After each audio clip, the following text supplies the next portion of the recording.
सुप्रभात बच्चों। आज हम कक्षा 7 का इतिहास विषय का पाठ 4 मुग़ल साम्राज्य का आगे का प्रकरण जब्त और जमींदार और अकबर की नीतियाँ, इसके बारे में पढ़ेंगे। इससे पहले हमने पढ़ा था कि मुग़ल कौन थे और हमने विभिन्न मुग़ल सम्राटों के अभियान, उनकी प्रमुख घटनाएं, इनके बारे में पढ़ा। फिर हमने देखा कि उनके उत्तराधिकार का कोई भी नियम नहीं था। उत्तराधिकार का विभाजन उनके समस्त पुत्रों में किया जाता था। फिर हमने देखा मनसबदार और जागीरदार कि मनसबदार वो नौकरशाह थे जिसे मुग़लों ने अपने प्रशासन में भारतीय मुसलमानों, अफ़गानों, राजपूतों और मराठों को शामिल किया गया था। तो ये मनसबदार अपना वेतन कहाँ से प्राप्त करते थे? तो उन्हें अपने वेतन के लिए भूमि दी जाती थी और उस भूमि से प्राप्त होने वाला जो राजस्व है, यानी जो टैक्स है, वो उसे इकट्ठा करते थे और इसी भूमि को वो क्या कहते थे? जागीर। लेकिन जो मनसबदार हैं वो इन जागीरों पर ना तो रहते थे और ना ही वो प्रशासन करते थे, केवल उन्हें राजस्व प्राप्त करने का अधिकार था। तो ये राजस्व मनसबदार के जो नौकर होते थे वो इकट्ठा करते थे और उन्हें ही जागीरदार कहा गया। और आज हम पढ़ेंगे जमींदार के बारे में कि जमींदार कौन होते हैं। तो जमींदार जो है वो गांव का मुखिया या वहाँ का सरदार, वो लोग क्या करते थे कि ग्रामीणों से राजस्व प्राप्त करके और मुग़ल शासकों को देते थे और उन्हें ही जमींदार कहा गया। तो चलिए देख लेते हैं जब्त और जमींदार। मुग़लों की आमदनी का प्रमुख साधन किसानों की उपज से मिलने वाला राजस्व था। अधिकतर स्थानों पर किसान ग्रामीण कुलीनों यानी कि मुखिया या स्थानीय सरदारों के माध्यम से राजस्व देते थे। यानी कि किसान स्वयं मुग़लों के पास, मुग़ल शासकों के पास जाकर अपना राजस्व नहीं देते थे, वो या तो गांव के मुखिया या सरदार के द्वारा अपना राजस्व देते थे। तो समस्त मध्यस्थों के लिए, चाहे वे ग्राम के मुखिया हों या फिर कोई भी शक्तिशाली सरदार हो, मुग़ल इन सब के लिए एक ही शब्द का प्रयोग करते थे और वो शब्द था जमींदार। तो अकबर के राजस्व मंत्री टोडरमल दास ने 10 साल तक 1570 से 1580 तक, इतने इन 10 सालों की अवधि के लिए कृषि की पैदावार, कीमतों और कृषि भूमि का सावधानीपूर्वक सर्वेक्षण किया और इन आंकड़ों के आधार पर प्रत्येक फसल पर नगद के रूप में कर निश्चित कर दिया। प्रत्येक सूबे, जिसे प्रांत भी कहा जाता है, प्रत्येक सूबे को राजस्व मंडलों में बांटा गया और प्रत्येक की हर फसल के लिए राजस्व दर की अलग सूची भी बनाई गई। और राजस्व प्राप्त करने का जो ये व्यवस्था थी वो जब्त कहलाती थी और यह व्यवस्था उन स्थानों पर प्रचलित थी जहाँ पर मुग़ल प्रशासनिक अधिकारी भूमि का निरीक्षण कर सकते थे और सावधानीपूर्वक उनका हिसाब भी रख सकते थे। लेकिन ऐसा निरीक्षण गुजरात और बंगाल जैसे प्रांतों में संभव नहीं हो पाया। कुछ क्षेत्रों में जमींदार इतने शक्तिशाली थे कि मुग़ल प्रशासकों द्वारा शोषण किए जाने की स्थिति में वो विद्रोह भी कर सकते थे। कभी कभी एक ही जाति के जमींदार और किसान मुग़ल सत्ता के खिलाफ मिलकर विद्रोह कर देते थे।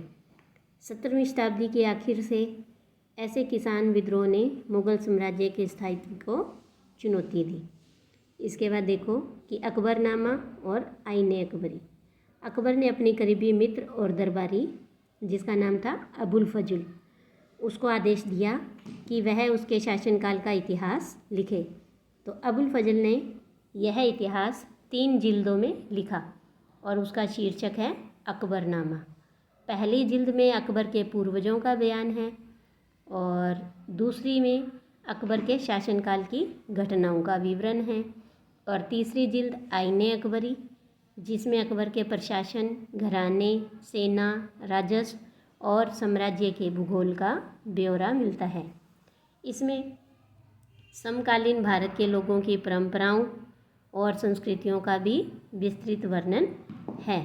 आईने अकबरी का सबसे रोचक आयाम है विविध प्रकार की चीज़ों, फसलों, पैदावार, कीमतों, मजदूरी और राजस्व का सांख्यिकीय विवरण। तो ये देखो यहाँ एक चित्र है जिसमें ये अबुल फजल है और ये अकबर, और अबुल फजल से अकबर है वो क्या ले रहा है, अकबरनामा। उसको कहा था ना इतिहास लिखने के लिए, तो वो पुस्तक ग्रहण करते हुए उसका एक चित्र यहाँ दिखाया गया है। अकबर की नीतियाँ।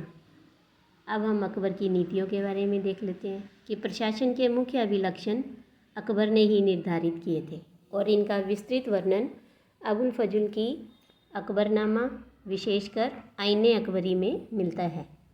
अबुल फजल के अनुसार साम्राज्य कई प्रांतों में बंटा हुआ था और इन प्रांतों को सूबा कहा गया, और जो सूबे के शासक थे वो सूबेदार कहलाए, जो राजनीतिक और सैनिक दोनों प्रकार के ही कार्यों का निर्वाह करते थे। प्रत्येक प्रांत में एक वित्तीय अधिकारी होता था जो दीवान कहलाता था। कानून और व्यवस्था बनाए रखने के लिए सूबेदारों को अन्य कई शासकों का सहयोग प्राप्त होता था, जैसे कि बख्शी जो कि सैनिक वेतनाधिकारी होता था, सदर जो धार्मिक और धर्म के लिए किए जाने वाले कार्यों का मंत्री था, फौजदार जो कि सेना नायक, और कोतवाल ये नगर का पुलिस अधिकारी होता था। तो ये सब मिलकर के उसकी सहयोग करते थे। जहांगीर के दरबार पर नूरजहां का प्रभाव कि मेहरुन्निसा ने 1611 में जहांगीर से विवाह किया और उसको नूरजहां का खिताब मिला। नूरजहां हमेशा जहांगीर के प्रति वफादार रही और उसको समय समय पर सहयोग भी देती रही। नूरजहां के सम्मान में जहांगीर ने चांदी के सिक्के जारी किए, जिनमें एक ओर उसके स्वयं के खिताब उत्कीर्ण थे तो दूसरी ओर एक वाक्य लिखा हुआ था और वो था रानी बेगम नूरजहां। बाईं ओर दिया गया यह दस्तावेज नूरजहां द्वारा जारी किया गया आदेश है, जिसे फरमान भी कहते हैं। ये चौकोर मोहर बताती है कि उद्दात और महान महारानी नूरजहां पातशाह बेगम का आदेश, और गोलमोहर मोहर के अनुसार शाह जहांगीर के प्रताप से महारानी चंद्रमा जैसी वैभवशाली बन गई है। हम कामना करते हैं कि नूरजहां पातशाह इस युग की सर्वोत्तम महिला बने।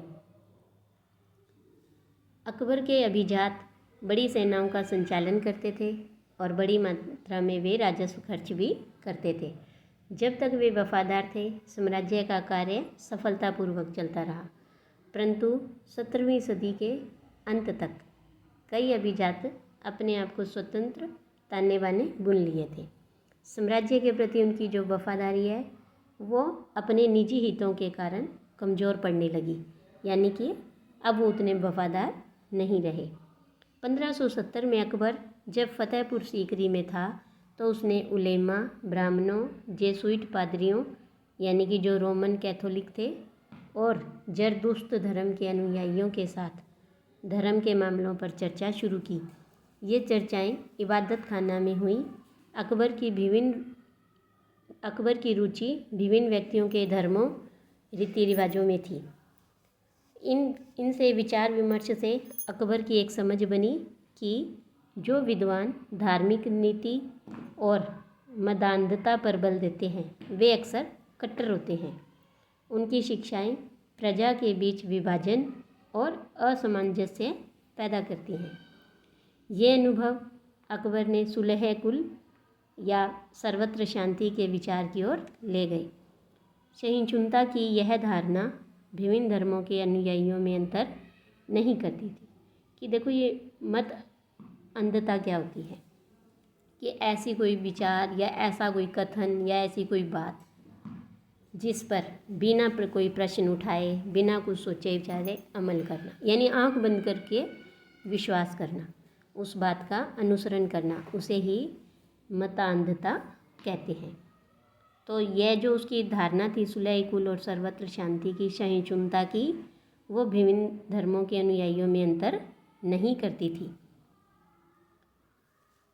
इसका केंद्र बिंदु थी नीति शास्त्र की एक व्यवस्था जो कि सभी जगह लागू की जाती थी, जिसमें केवल सच्चाई, न्याय और शांति पर बल दिया जाता था। तो अबुल फजल ने सुलह कुल के इस विचार पर आधारित शासन दृष्टि बनाने में अकबर की मदद की थी। शासन के इस सिद्धांत को जहांगीर और शाहजहां ने भी अपनाया था।